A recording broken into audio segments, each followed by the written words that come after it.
Hello friends, my self Patel Rumi, Ashwamegh Vidyalaya, ધોરણ 6, વિષય વિજ્ઞાન, પ્રકરણ નંબર 15 કે આપણી આસપાસ હવા.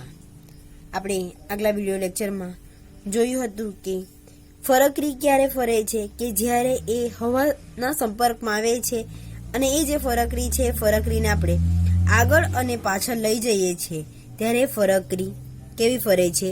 ગોળ ગોળ ફરે છે. અને પવનની દિશા સૂચનારું સાધન કોણ છે? તો વેધર કોક. જે વેધર કોક છે તેની મદદથી પવનની કઈ દિશામાં પવન ઝડપથી ફૂંકાઈ રહ્યો છે અને કઈ દિશામાં પવન બિલકુલ ફૂંકાતો નથી તેની માહિતી મળે છે. કે પવનની દિશા સૂચનારું સાધન વેધર કોક છે તેના વિશે માહિતી મેળવી હતી. તો આજના વિડીયો લેક્ચરમાં નવા ટોપિક વિશે અભ્યાસ કરવાના છે અને નવા ટોપિકનું નામ છે કે શું હવા આપણી આસપાસ બધે જ છે? કે શું હવા આપણી આસપાસ બધે જ હાજર છે કે નહીં? કે અહીં આપણને કહ્યું છે કે તમારી મુઠ્ઠી બંધ કરો. જ્યારે આપણે આપણી મુઠ્ઠી બંધ કરીએ છીએ તેમાં શું છે? આપણે જોઈ શકીએ છીએ તેને? ના, જોઈ શકીએ તેમ નથી. કંઈ નહીં. એ જાણવા માટે નીચેની પ્રવૃત્તિ જોઈએ કે જે આપણને પ્રવૃત્તિ 2 આપી છે કે કાચની એક ખાલી બોટલ લો. શું લેવાનું છે? કાચની એક ખાલી બોટલ લેવાનું છે અને શું તે ખરેખર ખાલી જ છે તે જોવાનું છે. કે કાચની એક ખાલી બોટલ લેવાની છે અને ખાલી જ છે. આપણને જોઈએ છે આપણે બોટલને ત્યારે આપણને ખાલી દેખાય છે, પરંતુ વાસ્તવમાં તેમાં હવા હોય છે. કે તેમાં કંઈક છે? એમ આપણને ક્વેશ્ચન કર્યો છે કે શું તેમાં કંઈક છે? તો હા છે, પરંતુ આપણે એને જોઈ શકતા નથી. કે એમાં હવા તો હોય છે પરંતુ આપણે એમાં જોઈ શકીએ નથી. અને તેને ઊંધી કરો. શું તેમાં હવે કંઈ છે? કે જે બોટલ છે બોટલને આપણે ઊંધી કરીએ છીએ ત્યારે પણ એમાં કંઈક છે કે નહીં આપણે જોવાનું છે.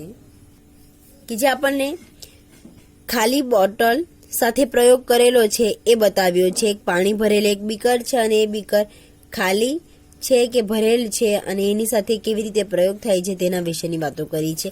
કે હવે બોટલના ખુલ્લા મુખને પાણી ભરેલા પાત્રમાં આકૃતિ 15.4માં દર્શાવ્યા મુજબ ડુબાવો. કે જે પાત્ર છે એ પાત્રમાં પાણી ભર્યું છે અને એમાં જે કાચની બોટલ છે ખુલ્લા મુખે એને અંદર શું કરવાનું છે? બોટલને ડુબાવવાની છે. શું કરવાનું છે? કે બોટલના ખુલ્લા મુખને પાણી ભરેલા પાત્રમાં આકૃતિમાં દર્શાવ્યા મુજબ ડુબાડવાનું છે અને બોટલને ધ્યાનથી જોવાનું છે. શું પાણી બોટલની અંદર દાખલ થાય છે? જ્યારે કાચની બોટલને પાણી ભરેલ કોઈ પાત્રમાં સીધું જ દાખલ કરવામાં આવે છે ત્યારે શું થાય છે એ ધ્યાનથી જોવાનું છે. કે પાણી બોટલની અંદર દાખલ થાય છે? તો ના. કે જ્યારે સીધી જ બોટલને પાણીમાં દાખલ કરીએ છીએ ત્યારે એ પાણીની બોટલની અંદર દાખલ થાય છે, પરંતુ એમાં પાણી બોટલની અંદર પ્રવેશ કરતું નથી. શું તમને પરપોટો બહાર આવતો દેખાય છે? ના. સીધું જ અંદર દાખલ કરીએ છીએ, દબાવીએ છીએ ઉપરથી ત્યારે એમાં કોઈ પણ જાતનો આપણને શું જોવા મળતો નથી? પરપોટો બહાર આવતો દેખાતો નથી. અથવા તો બુલબુલ જેવો અવાજ સંભળાય છે? ના, આપણને બુલબુલ જેવો અવાજ પણ ના સંભળાય છે. શું તમે હવે અંદાજ લગાવી શકો કે બોટલમાં શું હતું? કે અંદાજ લગાવી શકીએ જે ખાલી જે બોટલ છે એને આપણે પાણીમાં ડુબાવીએ છીએ ત્યારે અંદાજ લગાવી શકીએ કે એ જે બોટલ છે બોટલમાં હવા હાજર હોય છે. કે હા, તમે સાચા છો કે તે હવા છે. શું છે?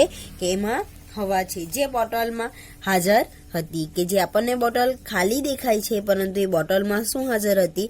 હવા હાજર હતી. અને બોટલ ખાલી હતી જ નહીં, પરંતુ એ જે બોટલ છે આપણને ખાલી દેખાય છે પરંતુ એ વાસ્તવમાં ખાલી હતી જ નહીં. અને હકીકતમાં તો તમે એને ઊંધી કરી ત્યારે પણ તે હવાથી સંપૂર્ણપણે ભરેલી હતી. અને આપણે સીધી પકડીએ અથવા તો ઊંધી રાખીએ પરંતુ એમાં શું હાજર હોય છે? હવા તો હાજર હોય જ છે. એટલે જ તમે નોંધ્યું કે જ્યારે ઉલટી રાખેલી સ્થિતિમાં જ તેને વધુ ધક્કો મારવામાં આવ્યો છતાં હવાને બહાર નીકળવાની જગ્યા ન હોવાથી પાણી અંદર દાખલ થઈ શક્યું નથી. કે પાણી ભરેલ પાત્રમાં બોટલને સીધી જ દાખલ કરવામાં આવે છે ત્યારે એમાં એને વધારે ધક્કો મારવામાં આવે છે છતાં પણ હવા બહાર નીકળવાની જગ્યા ન મળવાના કારણે પાણી બોટલમાં પ્રવેશી શકે એમ નથી કે જ્યારે બોટલને ત્રાસી કરવામાં આવે છે ત્યારે હવા પરપોટા સ્વરૂપે બહાર નીકળી શકે છે. અહીં ક્વેશ્ચન પૂછી શકાય કે બોટલને ત્રાસી કરવામાં આવે છે ત્યારે હવા કયા સ્વરૂપે બહાર નીકળે?